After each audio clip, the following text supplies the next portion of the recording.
कर रहा है अर्जुन, मेरे गोपाल का पूजा करेगा वो। और हम 5 भाई द्रौपदी सबको बुलाया है दुर्योधन, जल्दी तैयारी करो, जल्दी चलना है हमें दुर्योधन के यहाँ।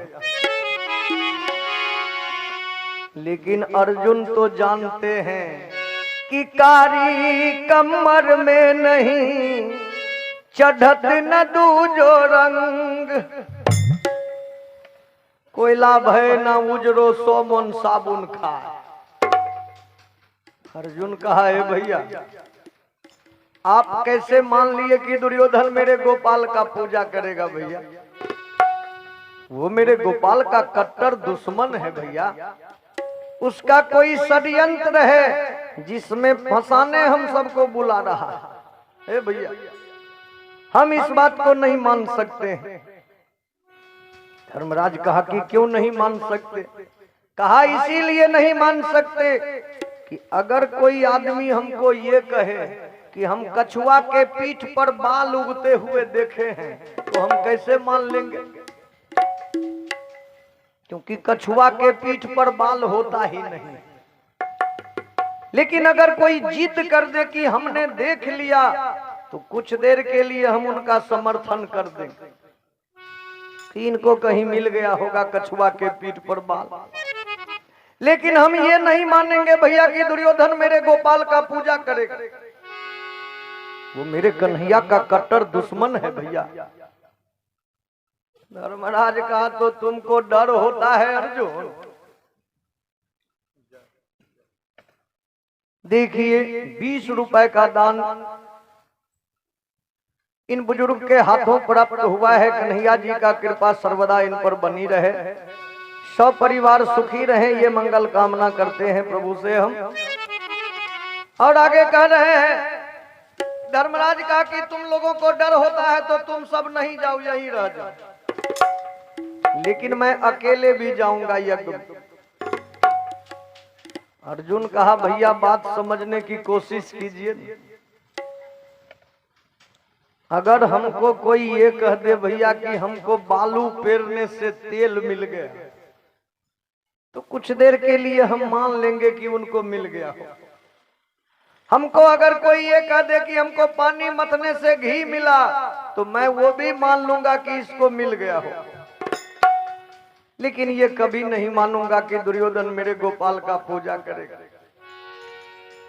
सर्वदा वो छलिया कहता है मेरे गोपाल को, हे भैया ग्वाला कह के बुलाता है दुर्योधन मेरे कन्हैया को।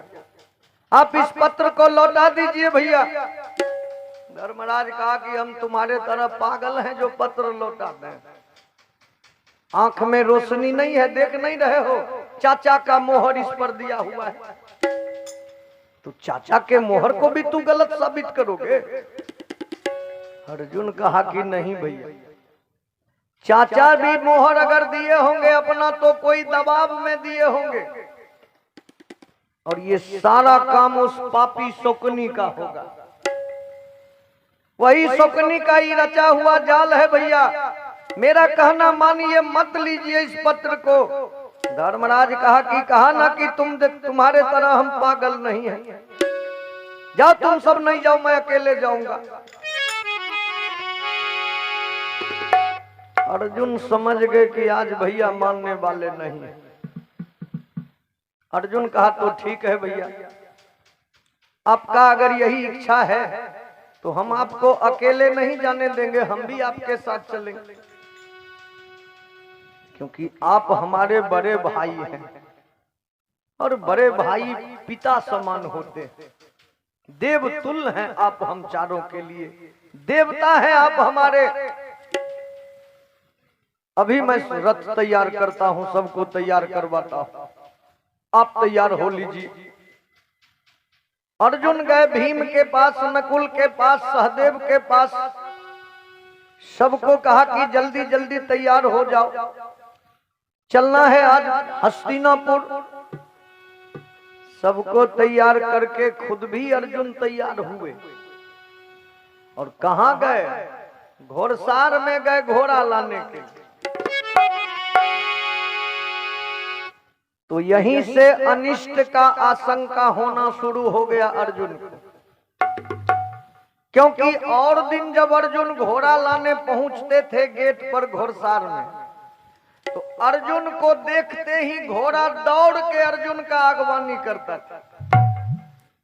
दौड़ के आके अर्जुन के पास वो घोड़ा पहुंचता था।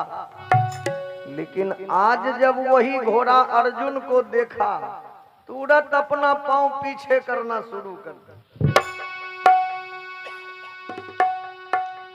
क्योंकि घोड़ा एक ऐसा जानवर है जिस जानवर को अनिष्ट का आशंका पहले हो जाता है। घोड़ा में ये प्रकृति परमात्मा का देन है कि आगे अगर कोई अनहोनी होने वाला रहता है तो घोड़ा उधर अपना पांव नहीं बढ़ाता है। ये घोड़ा में विशेषता होता है। अब अर्जुन चौंक गया। जो घोड़ा हमको देख के आगवानी किया करता था, आज वही घोड़ा अपना पांव पीछे खींच रहा है।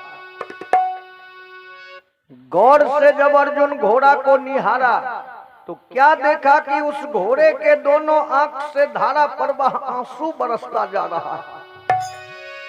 रो रहा है वो घोड़ा। इसी समय अर्जुन समझ गया कि कुछ अनिहित होने वाला है। कहता है माया नेत्र अर्जुन कुछ खोने वाला।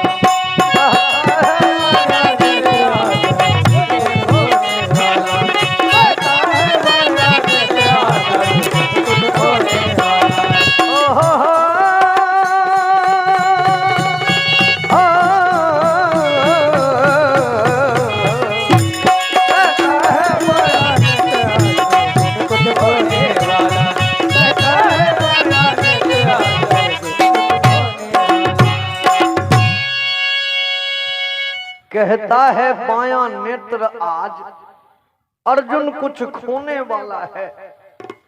आगे बढ़ के अर्जुन बाबूजी उस घोड़े के गर्दन को पकड़ के खुद भी रोने लगे। कहा है घोड़े, हम तेरे हृदय के भाव को समझ रहा हूं मेरे भाई, कि आज हम लोगों के साथ जरूर कोई अनिष्ट होगा, लेकिन तुम्हारे मालिक मानने के लिए तैयार नहीं है। अगर हम सब उनका साथ नहीं देंगे तो वो अकेले पद यात्रा कर देंगे। तो हमें तो उनके सुख दुख दोनों में साथ रहना चाहिए ना, क्योंकि वो हमारे मालिक हैं। हम लोगों के उनके दुख सुख दोनों में साथ देना है। घोड़े कदम बढ़ाओ घोड़े। खूब जब अर्जुन समझाया उस जानवर को, तब घोड़ा लगाम लिया, नहीं तो घोड़ा लगाम नहीं ले रहा था। रथ में जोत दिया अर्जुन। पांचों भाई और द्रौपदी बैठे रथ पर। हस्तिनापुर की ओर जब चले हैं ना, अर्जुन कहा है कन्हैया, हम अपने मर्जी से प्रभु नहीं जा रहे हैं, हम अपने भाई के आदेश का पालन करने जा रहे हैं प्रभु। क्योंकि हमें पता है मालिक की दुर्योधन कभी आपका पूजा नहीं कर सकता है। वो आपका कट्टर विरोधी है प्रभु। जरूर कोई अनिष्ट होगा आज हम लोगों के साथ। तो प्रभु जरा ध्यान देना हम भाइयों पर, जरा नजर दिए रहना मालिक, क्योंकि आपके बिना हम सब अधूरे हैं मालिक। इस मुसीबत के घड़ी में जरा हम पर कृपा बनाए रखना मालिक। कृपा करो हम पे श्याम सुंदर, हे भक्त बासल कहाने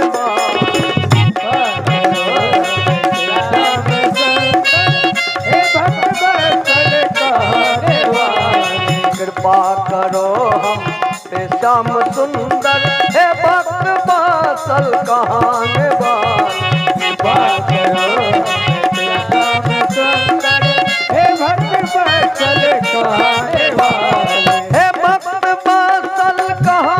वाले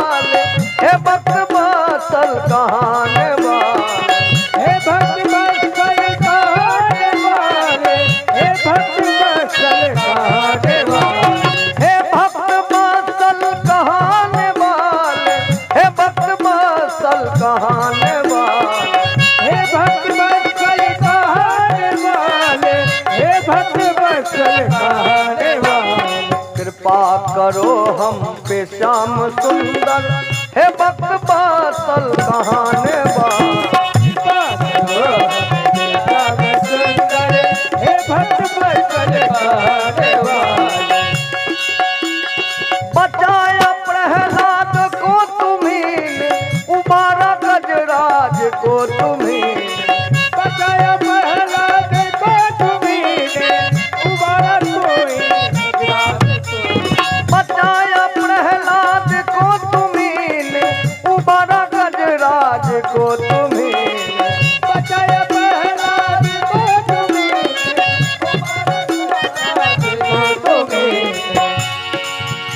बचाया प्रहलाद को तुम्ही ने, उबारा गजराज को तुम्ही ने। प्रभु तुम ही हो खंभे में आने वाले, तुम ही हो खंभे में आने वाले, तुम ही हो दर्शन चलाने वाले।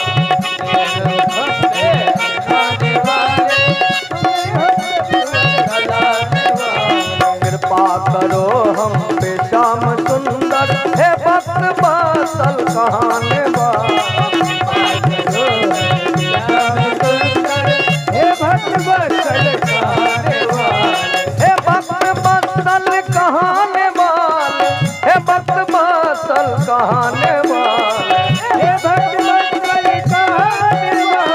हे भक्त बासल कहाने वाले। हे भक्त बासल कहाने वाले, हे भक्त बासल कहाने वाले। हे भक्त बासल कहाने वाले। हे भक्त बासल कहाने वाले। कृपा करो हम पे श्याम सुंदर, हे भक्त बासल कहाने वाले।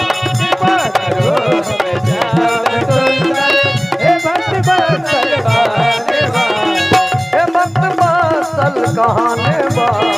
हे भक्त बासल कहाने वाले। रास्ते भर अर्जुन भगवान को याद करते, यूं ही धर्मराज की सवारी पहुंची हस्तिनापुर। हल्ला हो गया, दौड़ो आगवानी करो, धर्मराज की सवारी आ गई है। जो दुर्योधन पांचों भाई का जीवन में कभी मान सम्मान नहीं किया, आज सैकड़े भाई आगवानी करने चला दौड़। क्यों? क्योंकि सुरनर मुनि सबके यही रीति, अस्वार्थ लाग करही सब प्रीति। स्वार्थ के आगे कोई कसर नहीं छोड़ा दुर्योधन। सैकड़े भाई दौड़ के आगवानी किया पांच भाई का, जय जयकार करते हुए रथ से नीचे उतारा, ऊंचे सिंहासन पर ले जाके पांचों को बैठा दी और अंदर महल से कुछ सखियों को बुलाया दुर्योधन। द्रौपदी महारानी का आरती करवाया, पूजा करवाया, तब रथ से नीचे उतारा। सैकड़ों सखियों के बीच घिर के चली द्रौपदी अंदर रंग महल की ओर। लेकिन धर्मराज जब आए न, तो आते ही पूछ दिया दुर्योधन से, दुर्योधन तेरे पत्र में लिखा था कि तू यज्ञ कर रहे हो,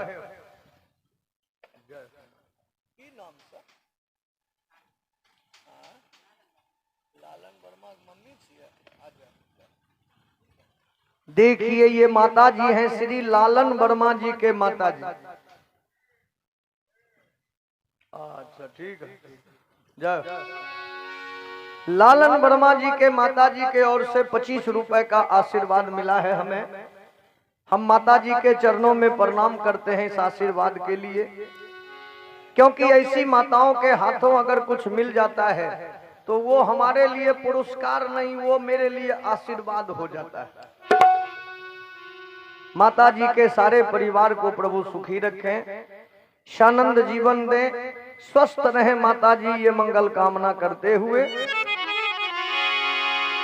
आगे मैं सुना रहा हूं कि धर्मराज कहा है, दुर्योधन तेरे चिट्ठी में लिखा था कि तू यज्ञ कर रहे हो, लेकिन यहाँ ना यज्ञ की कोई सामग्री देख रहा हूं, ना कोई राजा को देख रहा हूं, ना कोई महात्मा जी को देख रहा हूं।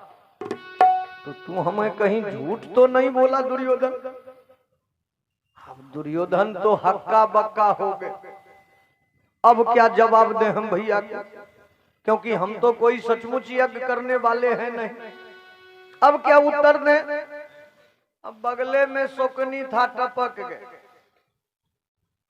शकुनी बगले में था, बीच में आके टपक गया है। धर्मराज, हम सब नास्तिक जो ठहरे, हमको क्या पता कि यज्ञ कैसे किया जाता है। हम आपको 2-4 दिन पहले बुलाए हैं, क्योंकि आप यज्ञ कर चुके हैं, आपको पता है यज्ञ करने की। जो जो आप कहेंगे धर्मराज वही हम लोग व्यवस्था करेंगे, इसीलिए 4 दिन पहले हम आपको बुलाए हैं यहाँ। तो कहावत है ना कि झूठ बोले के जे तुक मिलवे से, ऐसा तुक लगी प्रमाण दिया कि धर्मराज को संतुष्टि मिल गई। धर्मराज कहा कि सही बात है मामा, अच्छा किए जो 2-4 दिन पहले हमको बुला लिए। आप सचमुच आप लोग कभी यज्ञ नहीं किए हैं, तो आपको क्या पता कि यज्ञ कैसे किया जाता है। अच्छा किए मामू, अपना सगा संबंधी तो इसीलिए होते हैं ना कि जब भी कोई काम हो तो अपने सगे संबंधी को लोग बुला के उनसे राय ले, मशवरा ले।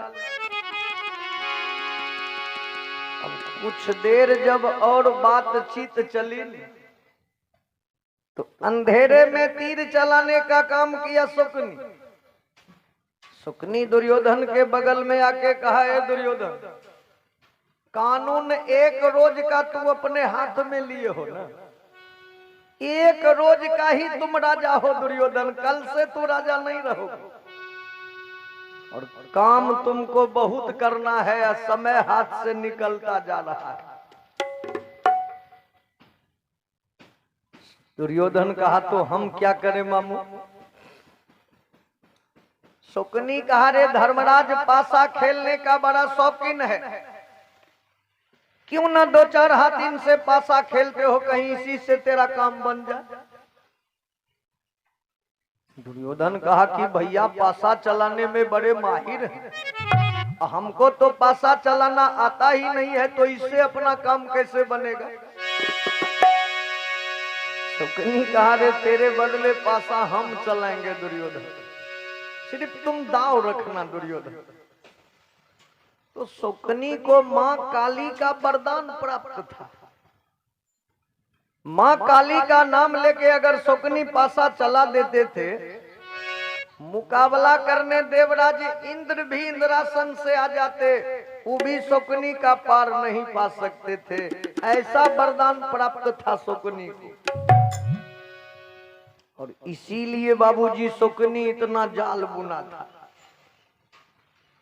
जाके दुर्योधन धर्मराज से कहा, है भैया, हम दोनों भाई 2-4 हाथ पासा खेलने जी बहलाने के उद्देश्य से। पासा का जो नाम लिया दुर्योधन, तो अर्जुन का माथा ठनक गया। अर्जुन समझ गए कि यही पासा एक जाल है जिसमें हम 5 भाई द्रौपदी को फंसाने मंगाया है दुर्योधन।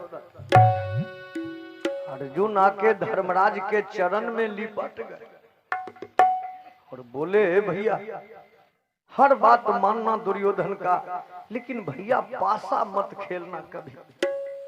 अब मैं समझ रहा हूं कि किस लिए हम 5 भाई को ये बुलाया है यहाँ, लेकिन कुछ देर के लिए जैसे धर्मराज का बुद्धि भ्रष्ट हो गया। लिखे हैं स्वर्गीय राष्ट्र कवि दिनकर जी की, जब नाश मनुज पर छाता है तो पहले विवेक मर जाता है। कुछ देर के लिए धर्मराज जैसे व्यक्ति का बुद्धि भ्रष्ट हो गया। धर्मराज कहा, है अर्जुन, पासा राजा महाराजाओं का श्रृंगार होता है, 2-4 हाथ खेल लेंगे तो क्या बिगड़ जाए। आओ दुर्योधन, आओ दोनों भाई हाथ मिलाते हैं। लेकिन दुर्योधन कहा कि हम नहीं भैया, रहने दीजिए, रहने दीजिए, मत उठाइए, ए भैया रहने दीजिए, क्या उनको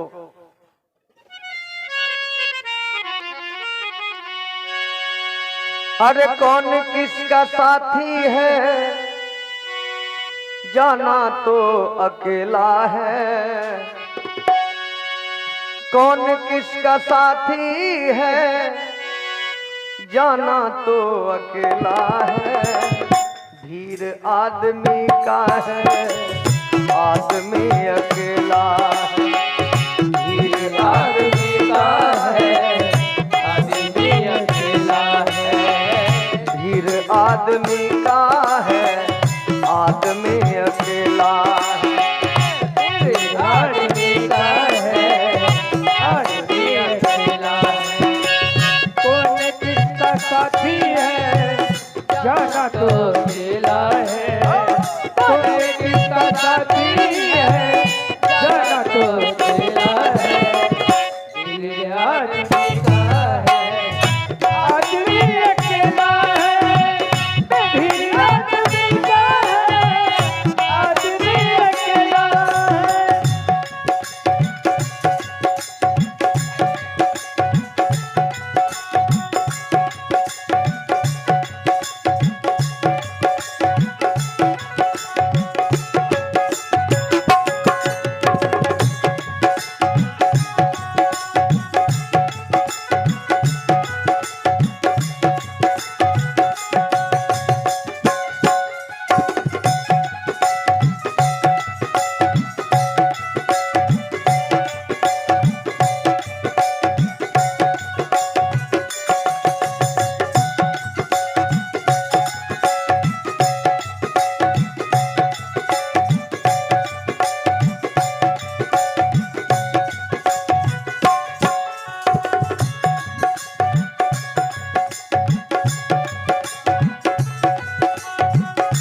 का है, आदमी अकेला है।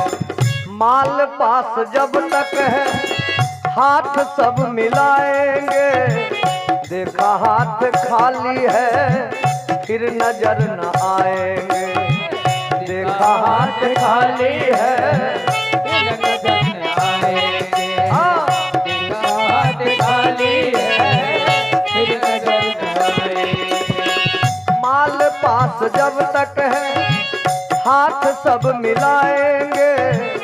देखा हाथ खाली है, फिर नजर न आएंगे। देखा हाथ खाली है, फिर नजर न आएंगे। देखा हाथ खाली है, फिर नजर न आएंगे। झूठे रिश्ते नाते हैं, व्यर्थ का झमेला है। झूठे रिश्ते नाते हैं, व्यर्थ का झमेला है।